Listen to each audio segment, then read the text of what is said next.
Siska berdiri di tepi sawah, menatap matahari yang perlahan tenggelam di balik pegunungan. Suara gemericik air di irigasi mengiringi langkahnya yang mantap. Usianya masih 19 tahun. Namun hatinya penuh dengan impian besar yang jauh melampaui batas desa kecil tempatnya dilahirkan.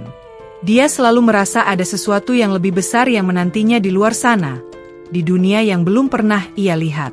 Sebuah dunia di kota yang gemerlap, jauh dari kehidupan petani yang penuh perjuangan.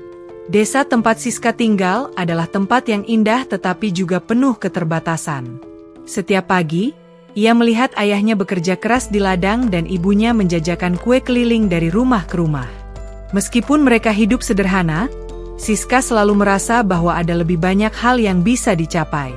Ketika ia lulus SMA, ia tahu bahwa keputusan untuk merantau bukan hanya tentang dirinya, tetapi juga untuk keluarganya. Ia ingin membantu mereka hidup lebih baik, keluar dari kemiskinan yang sudah begitu lama membelenggu. Keputusannya bulat. "Ibu, aku akan pergi ke kota. Aku ingin mencari pekerjaan dan mengirimkan uang untuk membantu keluarga kita," katanya kepada ibunya dengan suara penuh keyakinan. Ibunya hanya mengangguk, matanya sedikit berkaca, tetapi ia tahu ini adalah langkah yang harus diambil anak perempuannya. Kota yang gemerlap itu, yang di mata banyak orang adalah lambang kesuksesan dan kehidupan penuh peluang, ternyata berbeda dari bayangan Siska. Ketika ia tiba di ibu kota, kenyataan yang ia temui tidak semanis impian yang dibayangkannya. Jalanan macet, gedung-gedung tinggi menjulang, dan keramaian yang tak pernah berhenti membuatnya merasa seperti butiran pasir di tengah lautan. Ia merasa kecil dan terasing, tak tahu harus mulai dari mana. Hari-hari pertama di Jakarta dipenuhi dengan kekecewaan. Siska mencari pekerjaan ke sana kemari, namun tidak ada yang mau menerima seorang gadis desa tanpa pengalaman. Uang tabungannya mulai menipis, dan ia mulai merasa cemas. Rina, teman lama yang sudah lebih dulu tinggal di Jakarta, menawarkan bantuan. Siska akhirnya bekerja sebagai pelayan di sebuah restoran kecil. Namun, tempat tinggalnya sempit dan penghasilannya tak mencukupi. Setiap malam, ia menatap langit-langit yang pucat, berharap ada keajaiban yang bisa mengubah nasibnya. Semakin lama di kota, semakin ia sadar bahwa kenyataan tidak akan berubah jika ia terus berdiam diri. Suatu malam, saat sedang berjalan pulang dari restoran, Rina mengajaknya menemani beberapa tamu di sebuah tempat karaoke yang cukup terkenal. Awalnya, Siska ragu, tetapi ia tahu bahwa ia membutuhkan uang lebih untuk bertahan hidup.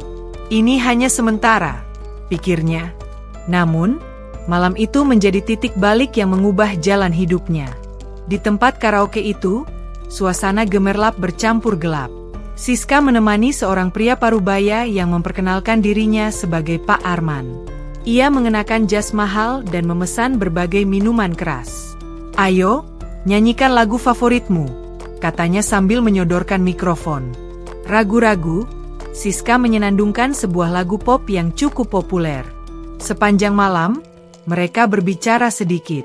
Pak Arman lebih banyak mendengarkan sambil menatap Siska dengan tatapan yang membuatnya merasa tidak nyaman. Hari-hari berikutnya, Siska semakin sering menemani tamu-tamu karaoke. Malam-malamnya terasa panjang dan melelahkan. Hingga suatu malam, ia bertemu Pak Adrian, seorang pria berpengaruh yang menawarkan sesuatu yang tak pernah ia duga. "Aku ingin kau hidup lebih baik," kata Pak Adrian sambil menyodorkan beberapa kartu kredit platinum. Kehidupan Siska berubah drastis. Ia tinggal di apartemen mewah, mengenakan pakaian mahal, dan menikmati fasilitas yang tak pernah ia impikan sebelumnya. Pak Adrian selalu ada, memberikan perhatian dan segala kebutuhannya. Namun, di balik semua kemewahan itu, ada kekosongan yang tak bisa ia sembunyikan. Siska mulai merasa seperti kehilangan dirinya sendiri. Puncaknya terjadi ketika Pak Adrian marah karena menduga Siska tidak setia.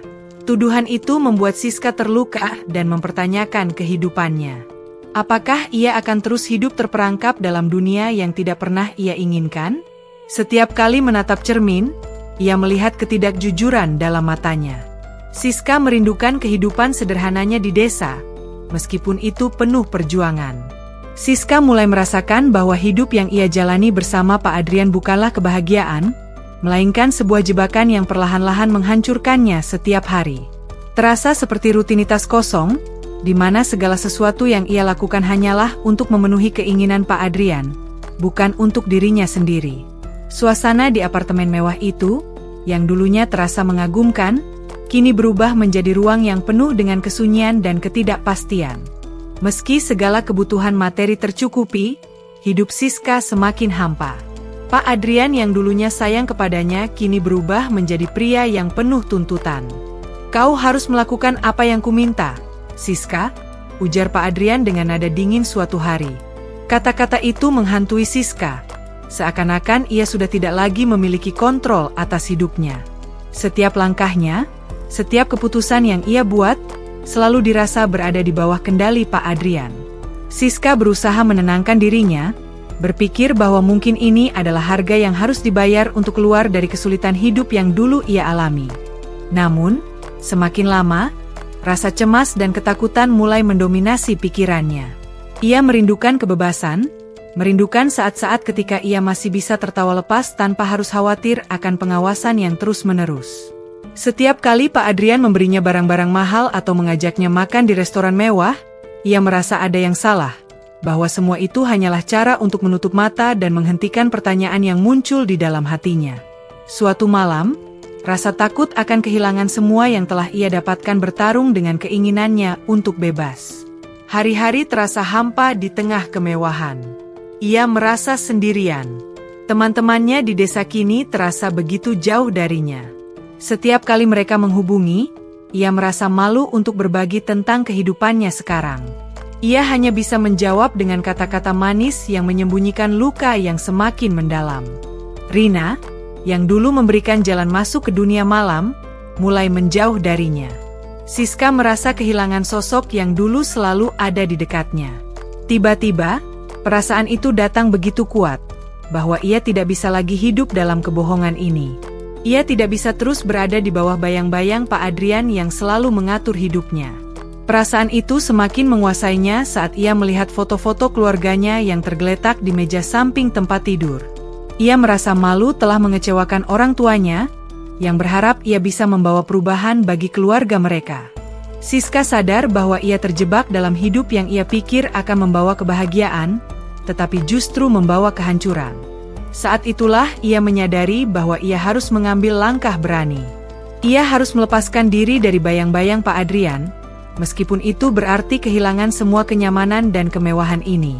Keputusannya semakin terang benderang. Keberanian yang selama ini terkubur seakan memberikan semangat baru baginya.